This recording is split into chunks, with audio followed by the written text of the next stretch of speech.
पुराने जमाने का जिक्र है कि बसरा में एक शख्स रहता था। वो चिड़िया के शिकार का बहुत शौकीन था, जिसकी वजह से वो लोगों में चिड़ी मार के नाम से मशहूर था। वो बहुत बातूनी, बेवकूफ और लालची था। वो मामूली काम करके अपनी जिंदगी गुजार रहा था। एक दिन इसने जंगल में जाकर चिड़िया पकड़ने के लिए जाल लगाया।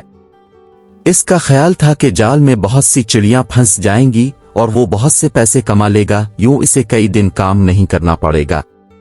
वो ऐसे ही एक तरफ बैठा ख्याली पुलाव पकाता रहा। आखिरकार जब जाल में काफी चिड़ियां आ गईं तो उसने जाल खींच लिया ताकि चिड़ियां अच्छी तरह फंस जाएं। खुदा का करना ऐसा हुआ कि इसने जाल की रस्सी जोर से खींची तो जाल इक्केटर गया और चिड़ियां उड़ गईं। वो जल्दी से भागकर जाल तक पहुंचा, मगर सिर्फ एक चिड़िया ही इसके हाथ आ सकी। मरता क्या न करता वो चिड़िया को पकड़कर घर की तरफ चल पड़ा कि उसे भून कर खाऊंगा। अचानक इसे एक आवाज सुनाई दी, खुदा के लिए मुझे छोड़ दो। उसने चौंक कर देखा कि इस जंगल में ये किसकी आवाज है। इसे कोई नजर ना आया। वो अभी इसी परेशानी में मुब्तला था कि वही आवाज फिर सुनाई दी, खुदा के लिए मुझे छोड़ दो। इस मर्तबा उसे अंदाजा हो गया कि ये तो इसके हाथ में से आ रही है। वो हैरान रह गया कि मेरे हाथ में दबी बेबस चिड़िया बोल भी सकती है।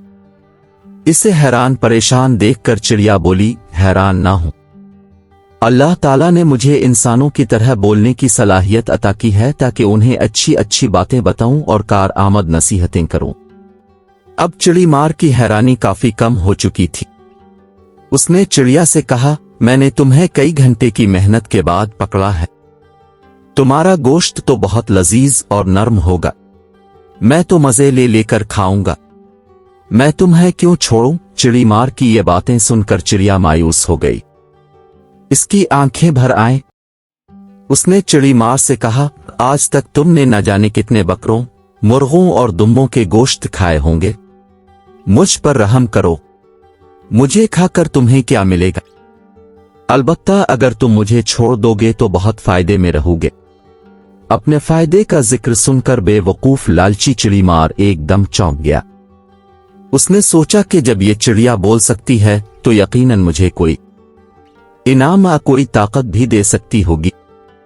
उसने फौरन पूछा, कैसा फायदा? चिड़िया ने जवाब दिया, मैं तुम्हें 3 नसीहतें करूंगी जो बहुत काम आएंगी और जिंदगी भर तुम उनसे फायदा उठाओगे। पहली नसीहत में हाथ पर बैठकर करूंगी, दूसरी नसीहत में सामने वाली दीवार पर बैठकर करूंगी और आखिरी नसीहत इस सामने वाले दरख्त पर बैठकर करूंगी। थोड़ी देर सोचने के बाद चिड़ी मार चिड़िया की बात मान गया। उसने अपनी बंद मुट्ठी खोली और चिड़िया को अपने हाथ पर बिठाकर बोला, पहली नसीहत करो। चिड़िया बोली, मेरी पहली नसीहत यह है कि जिस बात का पूरा होना मुमकिन ना हो, इसकी ख्वाहिश ना करो। इतना कहकर वो उड़ी और सामने वाली दीवार पर जा बैठी। वो वहां बैठकर बोली, मेरी दूसरी नसीहत यह है कि जो चीज तुमसे खो जाए इसका गम ना करो। ये कहकर वो उड़ी और करीबी दरख्त की एक ऊंची शाख पर बैठकर बोली, तुमने मुझे छोड़कर बहुत गलती की। मेरे पेट में एक कीमती मोती है। अगर तुम वो मोती हासिल कर लेते तो माला माल हो जाते। ये सुनकर चिड़ी मार ने अपना सर पेट लिया, बहुत पछताया और अफसोस करने लगा कि हाय, ये मैंने क्या कर दिया।